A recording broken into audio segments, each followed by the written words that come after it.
Hemos vivido desde que entramos algunos casos, y lo subrayo, algunos casos de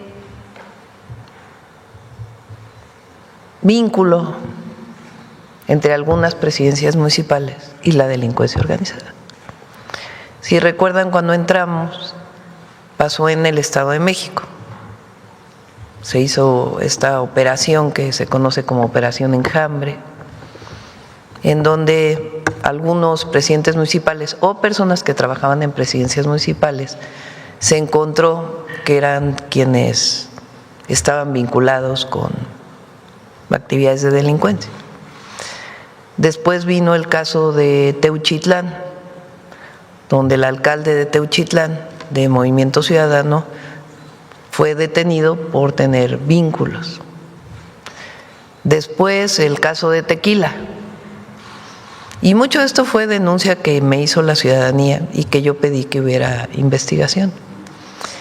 Ayer un caso de Morelos, de 2 presidentes municipales y algunas personas que trabajaban ahí.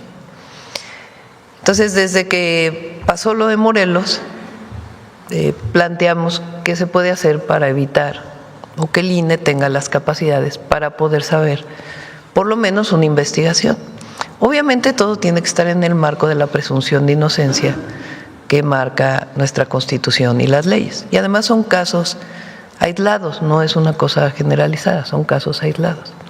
Pero es importante, si vamos a tener elección en el 2027, que se presente algún mecanismo que permita a los partidos políticos saber si una persona que se postula por el partido tiene o no algún antecedente. Lo presentamos, repito, en el Plan A, aquel plan que hicimos de reforma electoral, que incluía incluso la desaparición de los plurinominales, en fin, varios temas. Al no aprobarse el Plan A, pues esta parte quedó fuera. Como ya está muy pronto a cerrar las posibilidades de reformas a las leyes, previo a la elección o al inicio de todo el proceso electoral del 2027, porque inicia con tiempo, pues entonces tomamos la decisión de que esta iniciativa que preparó Luisa María Alcalde, bajo esta premisa que habíamos venido trabajando, se presente ahora al periodo extraordinario. Entonces, esta es la razón por la cual se está presentando. Y como se ve, está en el marco de la Constitución, de las leyes, y depende de los partidos políticos hacerlo o no. Y es una comisión del INE que, en coordinación con las instituciones del Estado mexicano de investigación, puedan tener la presunción de un riesgo, y ya el partido político decidirá, frente a la información que se le proporcione, si postula o no a esta persona. Claro, si se encuentra algo, pues las instituciones del Estado mexicano tienen que presentar denuncia ante la Fiscalía o la propia Fiscalía, si es que fuera el caso. Entonces, esta es la propuesta y son los 2 temas que queríamos presentar el día de hoy, y vamos a las preguntas.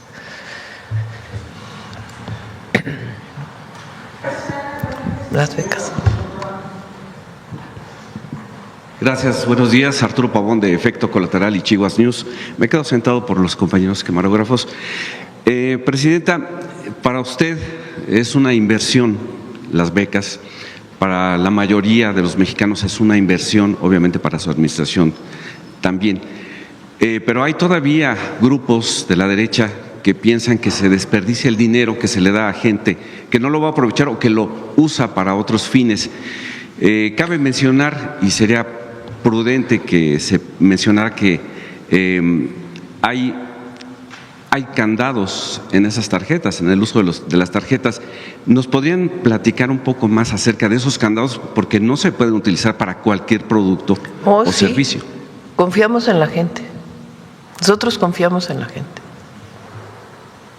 La tarjeta del bienestar, el recurso que viene en la tarjeta del bienestar, la gente decide en qué lo utiliza. Confiamos en el pueblo. Pues es evidente que lo van a usar para el bienestar de sus hijos. Entonces no necesitamos estarle poniendo candados, y además así ha sido, si no, imagínense. Entonces, las becas, la pensión para adulto mayor, la gente va al Banco de Bienestar, saca su recurso y el efectivo lo puede usar en lo que ellos decidan. Confiamos en el pueblo. Así es. Muchas gracias. Durante muchos años, pues se decía que no había dinero y que el pueblo tenía que amarrarse el cinturón porque pues la administración pública no lo hacía, tenía que hacer gastos.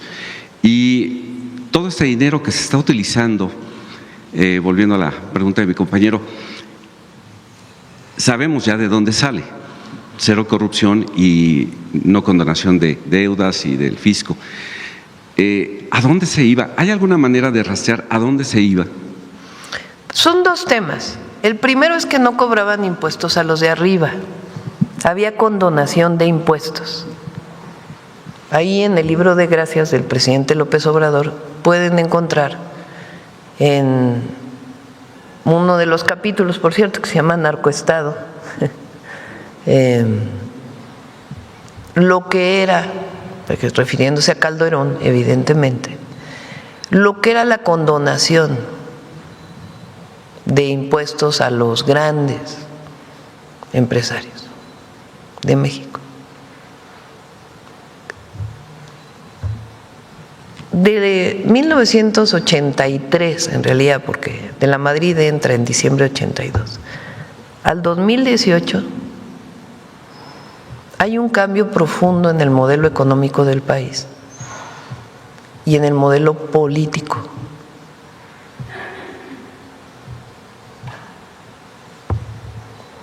Previo a eso, pues es todo el periodo de los gobiernos del PRI. Su ideología era el nacionalismo revolucionario, que muchos lo olvidaron, por cierto. Había corrupción, pero sobre todo mucho autoritarismo. No había democracia. Era un partido y párale de contar, y las elecciones estaban amañadas.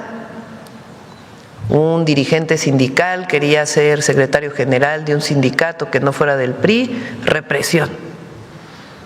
Esa historia es la represión de los maestros, la represión de los médicos, la represión de los ferrocarrileros, la represión de los mineros, la represión de los estudiantes. Un modelo muy autoritario.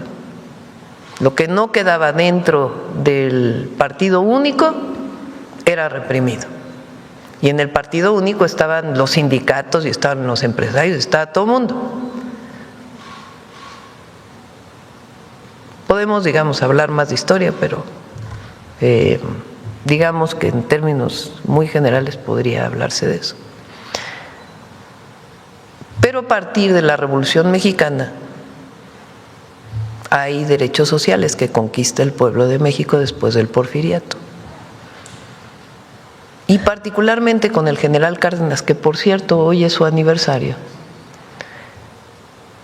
las demandas de la Revolución Mexicana se vuelven una realidad. Se reparte la tierra, se le da la razón a los obreros, se expropia el petróleo, se crea grandes instituciones en el país de seguridad social. El IMSS se creó después con Dávila Camacho, pero en realidad quien lo diseña es el general Cárdenas. A partir del 83, todo ese modelo cambia. ¿Cuál es el objetivo? Quitarle derechos al pueblo. ¿Por qué? Porque costaban mucho.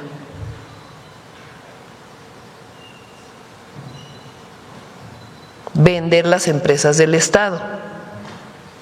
El Estado tenía minas, el Estado tenía teléfonos, el Estado tenía más de 700 instituciones, fertilizantes, que se habían creado en su momento con los recursos del pueblo. En el 83 viene el llamado modelo neoliberal, que tiene la visión de que todo lo que hace el Estado está mal, todo lo público está mal. Los únicos que tienen la posibilidad de hacer las cosas bien son los privados. Y todo debe ser encauzado hacia el mercado. El Estado no debe participar en nada. Entonces, la primera etapa de Miguel de la Madrid, que por cierto fue una etapa de mucha inflación y muchos problemas económicos, termina con un fraude electoral, el de 1988, o sea, el autoritarismo. ¿A quién? Al ingeniero Cuauhtémoc Cárdenas. Y se impone Salinas de Gortari, antidemocráticamente en contra del pueblo de México. Y Salinas de Gortari gobierna del 88 al 94. Ahí se venden las empresas del Estado. Se crea esta idea de que México está entrando al mundo en desarrollo. No en desarrollo, al mundo desarrollado. México entra a la Organización para la Cooperación y el Desarrollo Económico, los países industrializados, es el momento de la bonanza, se venden las empresas del Estado, pero al mismo tiempo se van reduciendo muchos derechos del pueblo de México. Entre otras, a partir de ahí deja de subir el salario mínimo, cada vez alcanzaba para menos. Pero curiosamente, cuando termina Salinas de Gortari, que supuestamente ya México era lo mejor del mundo, se viene una crisis económica tremenda. Salinas dice, fue el error de diciembre, el error de Zedillo. Pero lo cierto es que la economía no era de grande bonanza para que hubiera habido la crisis que se presentó. Entonces, todo aquel discurso que nos echaron de que todo iba para mejor, que ya estábamos entrando a ser país industrializado, se viene abajo con la crisis del 94, con el adicional del asesinato del candidato del PRI, de Colosio. Ese fue en 1994, y el levantamiento zapatista en Chiapas. O sea, 6 años que acaban con una crisis económica, un levantamiento de los indígenas chiapanecos y el asesinato del candidato del PRI. El lamentable asesinato del candidato del PRI. Y entonces entra Zedillo. ¿Qué se hace con esa crisis económica? No, pues hay que rescatar a los bancos porque están en una crisis tremenda. Entonces, ¿qué plantearon? ¿Rescatar a los bancos y que después los bancos le pagaran al Estado? No. Rescataron a los bancos y convirtieron ese rescate de bancos privados que habían privatizado, por cierto, porque eran bancos del Estado, de la nación, primero, con un oscurantismo tremendo, porque no se supo realmente a quién se rescató, y hay grandes historias, está el libro del Fobaproade, el expresidente, el presidente López Obrador, donde detalla la cantidad de corrupción que hubo en ese proceso. Empresas que supuestamente habían quebrado, que no habían quebrado y se les dio dinero. Pero ¿con qué rescataron a los de arriba? Con recursos públicos, una deuda que todavía pagamos. A los deudores pequeños, los que perdieron su casa, los que perdieron su negocio, ¿se les apoyó? No. Eso se rascaron con sus propias uñas. Pero a los de arriba sí. En ese momento, Zedillo desesperado va a Estados Unidos y le dice, necesito dinero, ayúdenme, estoy en una crisis tremenda, no hay recursos para sacar adelante a México. Y contado por La Bastida, que fue el candidato del PRI en el año 2000, en su libro de memorias, dice que Zedillo, al ir a negociar a Estados Unidos, no solamente negocia 40,000 millones de dólares, sino que en el proceso negocia que para el 2000 entraba el PAN al gobierno. O sea, ¿cuál democracia? A partir en realidad del 83 ya no hay diferencia entre PRI y PAN, es el PRIAN, que entre ambos partidos sus dirigentes, Fernández de Ceballos, Salinas de Gortari, los que entonces eran los dirigentes, acuerdan para sacar adelante todas las reformas llamadas estructurales del país. Acuerdan el FOBAPROA y muchas medidas en contra del pueblo. En el 2000 entra Fox y le dice a la gente, vamos a ir hacia la democracia. Ya es el cambio, ya después de tantos años que gobernó el PRI, entra un nuevo partido. Viene la democracia, elecciones limpias, no hay problema. En el 2000 López Obrador gana la elección en la Ciudad de México, entonces Distrito Federal. Y va creciendo el apoyo de López Obrador en la ciudad y en el país. ¿Por qué? Porque decide que los recursos de la ciudad, que antes quién sabe a dónde se iban, se le dediquen a los adultos mayores. Ahí se crea la pensión adulto mayor en la Ciudad de México. Y la gente dice, no, pues es que el recurso está llegando abajo por primera vez. Pero aparte no es que se haya distribuido los recursos, aparte se hizo el segundo piso de periférico y se hizo el Metrobús y se manejaron los recursos públicos de manera responsable. Pero claro, todos los que se beneficiaron del 83 al 2000, los de mero arriba que les condonaban los impuestos, que se beneficiaron del FOBAPROA, que de hecho gobernaban, dijeron, no, ¿cómo va a llegar López Obrador? Peligro para México. Y va creciendo la popularidad de López Obrador y Fox le inventa un delito. Le abre una carpeta de investigación, entonces eran averiguaciones previas. Dijo, violó un amparo por haber abierto un camino a un hospital. Nunca violó el amparo de López Obrador, pero el objetivo era que no participara en la elección del 2006. Y entonces viene el llamado desafuero. Viene el desafuero y la gente, ya no solo en la ciudad, en el país entero se moviliza. Dice, a ver, Fox, no que la transición a la democracia, no que ya es una nueva era. Son tan grandes las movilizaciones que Fox se tiene que echar para atrás y le quitan la orden de aprehensión a Andrés Manuel López Obrador. Y entonces él decide salir del gobierno de la ciudad y decir, voy por la presidencia. Y se viene una campaña en todos los medios de comunicación, así como la de ahora. López Obrador, peligro para México. Todos los columnistas que hoy escriben, escribían eso. Las televisoras, peligro para México.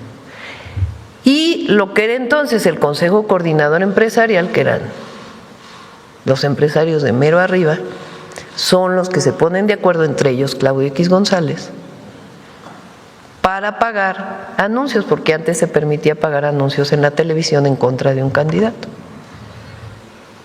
Y se viene una campaña tremenda. A pesar de la campaña, López Obrador gana la elección del 2006 y le hacen un fraude electoral. Se consume el fraude electoral con un presidente que llegó con un fraude electoral de manera espuria, igual que en 88 Salinas de Gortari. Para que hablemos de democracia. Llega Calderón como no tiene legitimidad, como tiene muchos vínculos con el gobierno de Estados Unidos entonces, se inventa la guerra contra el narco como lo principal de su sexenio. Había entonces 27 homicidios diarios en el país. Y entonces las agencias de Estados Unidos entran a México como Pedro por su casa, porque les abre la puerta a Calderón y pone al mando de la guerra a García Luna, que ya sabemos la historia. Pero es un momento en donde viene el famoso Rápido y Furioso, armas que entran de Estados Unidos a México deliberadamente y que después acaban usándose contra ciudadanos estadounidenses y mexicanos. Y viene después, no, ya Calderón pues ya nos ha costado mucho, va a estar difícil que gane el PAN. No, pues vámonos a regresar al PRI, que en realidad es el PRIAN. Y construyen la figura de Peña. Y gana Peña Nieto la elección en el 2012. Gana es un decir, porque se demostró que soltaron dinero a diestra y siniestra para comprar el voto. ¿Con qué? Con la llamada estafa maestra. Dinero público que pasaron algunas universidades y desde las universidades se destinó a comprar el voto a través de tarjetas. Se demostró que hubo compra del voto. ¿Pasó algo? No. Llegó Peña Nieto. Y entonces viene la aceleración de las llamadas reformas estructurales, que es la privatización del petróleo, que las empresas privadas puedan extraer de manera directa petróleo, y la privatización todavía más de Pemex, y la privatización de la industria eléctrica, y la entrega de bienes al extranjero. Y en todo ese periodo, ¿qué pasó? Más pobreza, más desigualdad, enriquecimiento de unos cuantos. Democracia, pues ¿dónde? Si hubo por lo menos 2 fraudes electorales y una compra del voto. No, pero hay organismos plurales que garantizan la democracia. Hasta que en 2018 la gente dice, pues ya no, esto tiene que cambiar. Entonces cambia el gobierno y López Obrador dice, se acabó la condonación de impuestos. Constitucionalmente ya no se pueden condonar impuestos y se tiene que cobrar bien los impuestos y erradicar la corrupción. ¿Y entonces para qué alcanzó?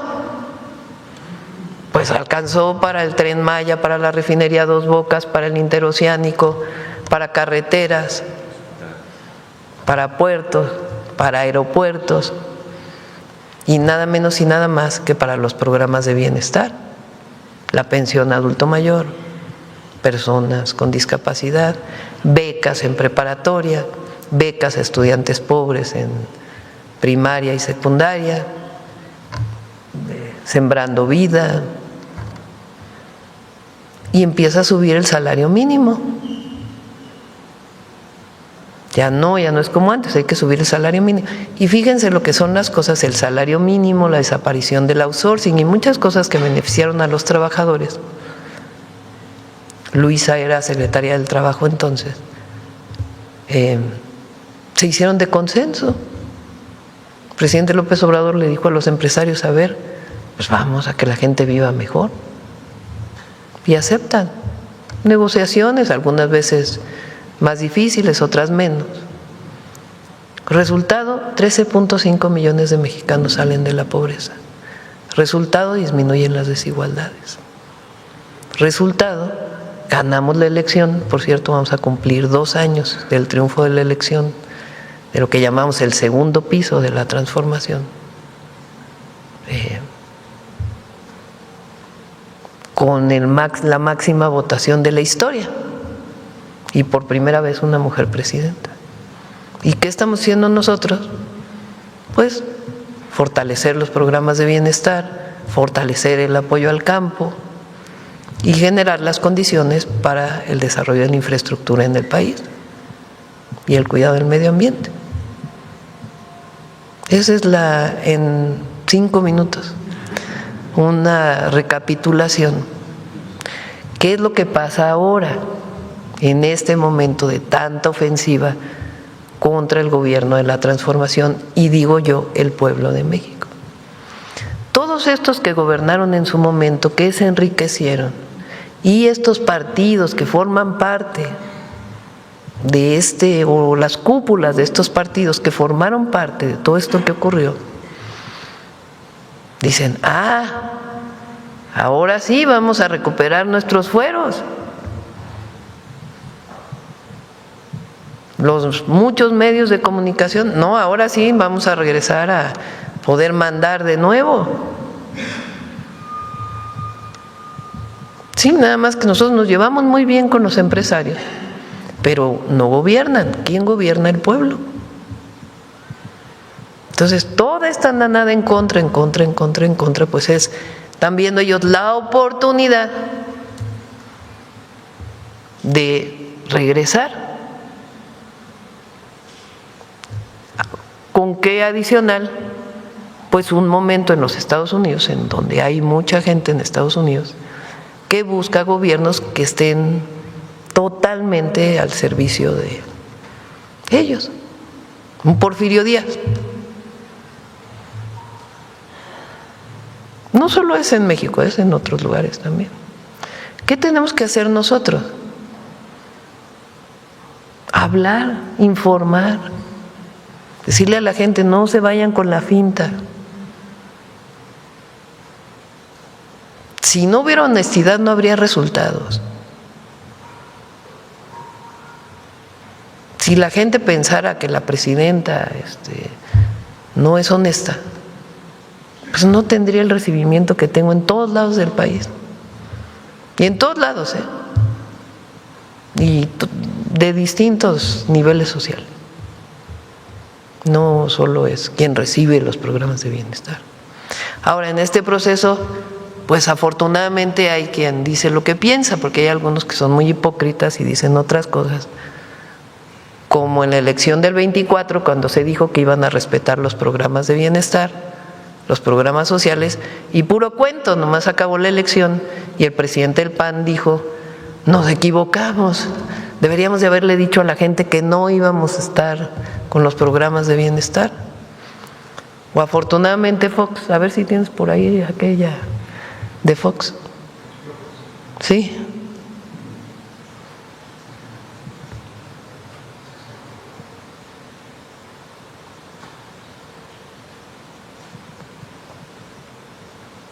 Un dato al respecto, Presidenta, es el Consejo Mexicano de la Carne dio a conocer en su compendio del 2025 que aumentó el consumo de la carne y pues sí, porque hay prácticamente a dos factores importantes. Una, la estabilidad del peso mexicano y otra, el aumento de los salarios mínimos.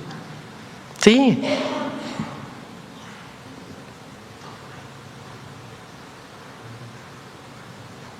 El audio, si quieres. Bueno, no sé si…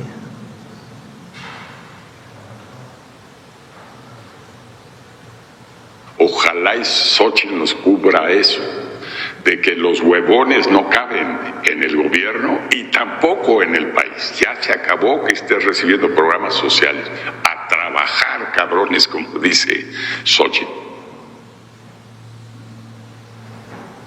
Ya nada más para que… pon ahí al del PAN que dijo que se equivocaron. Marco Cortés era, ¿no?, el presidente del PAN. O Salinas Pliego, que recientemente dijo que no votaran los que tienen programas de bienestar, que él propone que voten todos menos los que tienen programas de bienestar. Por cierto, Sergio Sarmiento no va a votar porque recibió recientemente su pensión adulto mayor. A ver. ¿Qué pasó? caímos en la trampa de los programas sociales. Me estoy incluyendo, ¿eh? Es quien da más. El PAN tiene 4 principios fundamentales: bien común, persona humana, solidaridad y subsidiariedad. El de la subsidiariedad enseña a pescar. No des el pescado permanentemente, y caímos en la subasta. ¿Quién da más programas sociales? ¿Quién le pone más a los adultos mayores? ¿Quién sube esto? Y la pregunta es, ¿y la diferenciación? No logramos que la gente viera un proyecto distinto del que nos está gobernando. Y de hecho, terminamos avalando, fíjate, esto es súper importante, terminamos avalando una política clientelar, adormecedora, que no impulsa el crecimiento, que no impulsa que la gente salga adelante, sino que la mantiene en su estatus pobre. Solito que yo. Digo, para que no veamos lo que está en el fondo. Pues no se nos olvide que son 2 proyectos de nación. Un proyecto de nación que cree que si se apoya a los de arriba, va a gotear abajo. Otro proyecto de nación que dice, por el bien de todos, primero los pobres. Un proyecto de nación que demostró la corrupción por años. Otro proyecto de nación que sigue trabajando para erradicar de todos lados el régimen de corrupción y privilegios que quedó del periodo neoliberal. Un proyecto de nación que piensa que subordinarse, que bajar la cabeza, que permitir que, como decía ayer, que cocinen en tu casa, que se apoderen de tu casa, gobiernos extranjeros es lo mejor. Y otro proyecto de nación que reivindica Hidalgo, que reivindica Morelos, que reivindica Juárez, que reivindica lo mejor de la Revolución Mexicana, que reivindica a Lázaro Cárdenas, que reivindica la soberanía, la independencia, la libertad, la justicia social. Son 2 proyectos. Y en este momento lo que estamos defendiendo es este proyecto. Y lo vamos a seguir defendiendo, porque es el proyecto del pueblo de México. Ese es el debate hoy, incluso hoy. No se nos olvide. Vamos a permitir que, ayer puse una metáfora, que un gobierno extranjero se meta a tu casa, cocine, se acueste en tu cama, decida por ti en qué vas a usar los recursos, cómo los vas a usar, cómo es tu sistema de justicia, o cada quien en su casa. Nos juntamos a comer, trabajamos, colaboramos, pero cada quien en su lugar. Porque eso es lo que está definición, ¿no? Y por eso lo que digo es, no se le olvide a todos, propios, y los que no concuerdan con nosotros, que hoy, como siempre, la soberanía y la independencia se defienden o no se defienden. Así de claro. Gracias. Viendo a estos hipócritas, pues vemos que siguen los hipócritas. Maru Campos, gobernadora de Chihuahua, hizo un carrusel de entrevistas en donde por un lado decía que no sabía nada, y después sí sabía, incluso autorizó extradiciones a los cuales no está facultada, y lavándole la cara a la CIA, solamente diciendo que la DEA o que el FBI, pero realmente se contradijo, sí, pero no, o no, pero sí. ¿Qué opina usted? Mire, son 2 visiones, más allá de lo que tenga que ver con lo legal, lo jurídico y eso, que no lo determinamos nosotros, lo determina la Fiscalía General de la República y el Poder Judicial.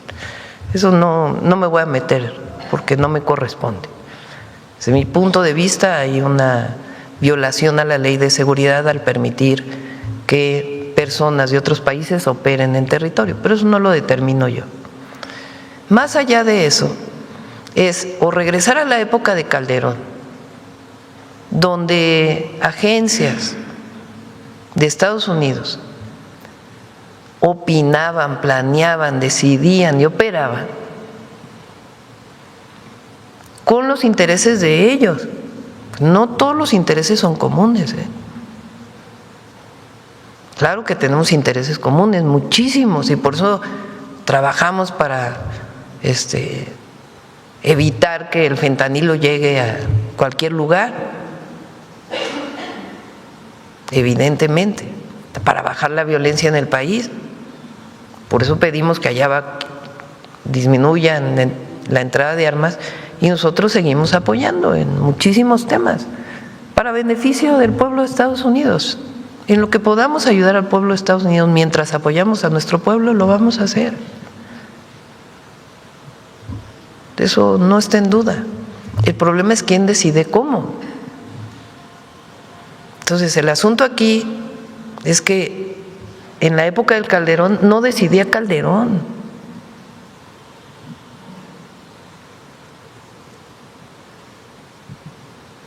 En toda la época neoliberal, ¿de dónde venían los dictados de la política económica?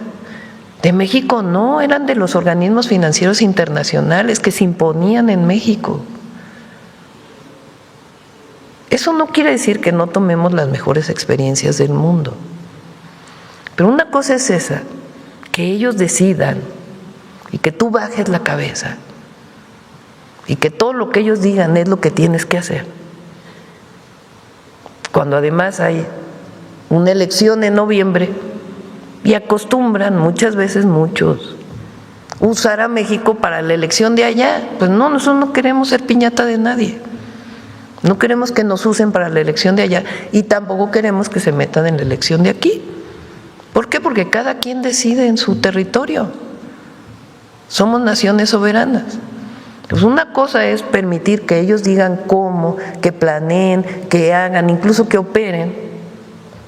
Y otra cosa muy distinta es, a ver, vamos a sentarnos, ¿en qué coincidimos? ¿Cómo trabajamos? ¿Nos ayudas con inteligencia? Adelante, ¿tienes información para hacer detenciones de personas relevantes? Adelante, dánoslas para que nosotros podamos operar. Nosotros también te decimos, allá hay unos que son empresarios que se dedicaron al huachicol durante muchos años, que le hicieron mucho daño a México y que queremos que los extradites para que nos den toda la información y además que cumplan sus penas en México. Pero y con base en pruebas. Como ellos piden pruebas, nosotros también pedimos pruebas. O sea, una es que ellos decidan y otra es colaborar, coordinarse, cooperar, trabajar conjuntamente en muchos temas. Pero quien decide aquí es el pueblo, que no es la presidenta, no es el secretario de la Defensa, es garantizar la soberanía de la nación. E intereses, o sea, porque en este caso, pues también hay intereses de otro tipo que no tienen que ver con la seguridad. Entonces, por eso decimos, la mejor manera que nos ayudemos es que ellos operen allá. ¿Cómo? Bájenle la entrada de armas, entre otras cosas. Y nosotros aquí también trabajamos conjuntamente. Entonces, de muchos gobiernos del PAN o del PRIAN, pues, ¿qué es? Seguir como venían trabajando en la época de Calderón. Pues eso no. El otro día uno de sus compañeros decía, es que pusieron un logotipo de la policía de Nueva York en las patrullas. Nadie dice que no cooperen con la policía de Nueva York en convenios para ayudar a ver cómo fortalecen la policía de un municipio. Pero ponerle a una patrulla un logotipo extranjero, pues ¿en qué estás pensando? ¿Que lo de allá es mejor que lo de acá? Aspiracionistas. No, es una visión. Yo creo que vieron muchas series de televisión de esas de La Ley y el Orden, la verdad. Y entonces dijeron, no, pues eso es. Ponle ahí a la patrulla para que diga la gente, no, sí, es como allá, como en Nueva York. O sea, ¿cómo? La verdad. Entonces, son dos proyectos de nación, son dos visiones.